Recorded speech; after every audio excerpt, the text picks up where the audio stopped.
क्या आपने कभी कोई वादा किया है और फिर तोड़ दिया? यही यहूदा ने परमेश्वर की वाचा के साथ किया।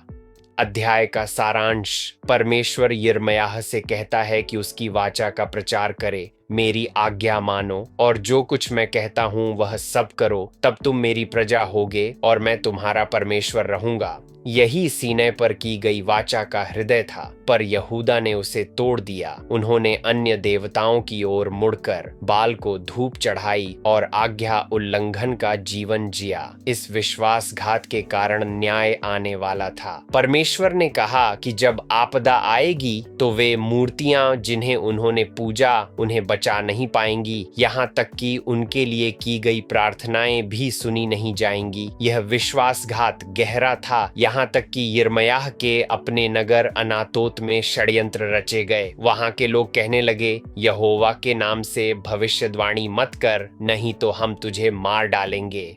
यिर्मयाह ने अपना मामला परमेश्वर को सौंप दिया और परमेश्वर ने प्रतिज्ञा की कि वह उन पर न्याय लाएगा जो उसके वचन का विरोध करते हैं। हम इस अध्याय से क्या सीख सकते हैं? पहला, परमेश्वर वाचा को गंभीरता से लेता है। वाचा कोई साधारण समझौता नहीं था, यह उसकी विश्वास योग्यता से सील की गई थी। इसे तोड़ना सबसे गहरे रिश्ते में विश्वासघात करने जैसा था।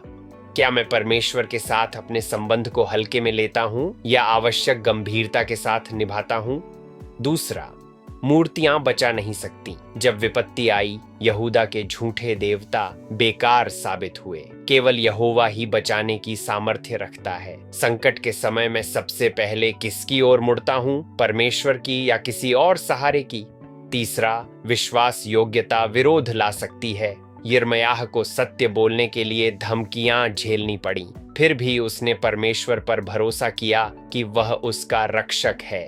कभी कभी आज्ञाकारिता विरोध लाती है, पर परमेश्वर हमारी ढाल है। क्या मैं परमेश्वर के लिए दृढ़ खड़ा रहूंगा, भले ही यह अलोकप्रिय या जोखिम भरा हो? हे प्रभु, मुझे उस प्रेम की वाचा का आदर करना सिखा जो तूने मसीह के द्वारा मेरे साथ की है। मुझे उन मूर्तियों पर भरोसा करने से बचा जो बचा नहीं सकती। जब मैं विरोध का सामना करूं तो मुझे सामर्थ्य दे और स्मरण दिला कि तू विश्वास योग्य है और मेरा रक्षक है। आमीन।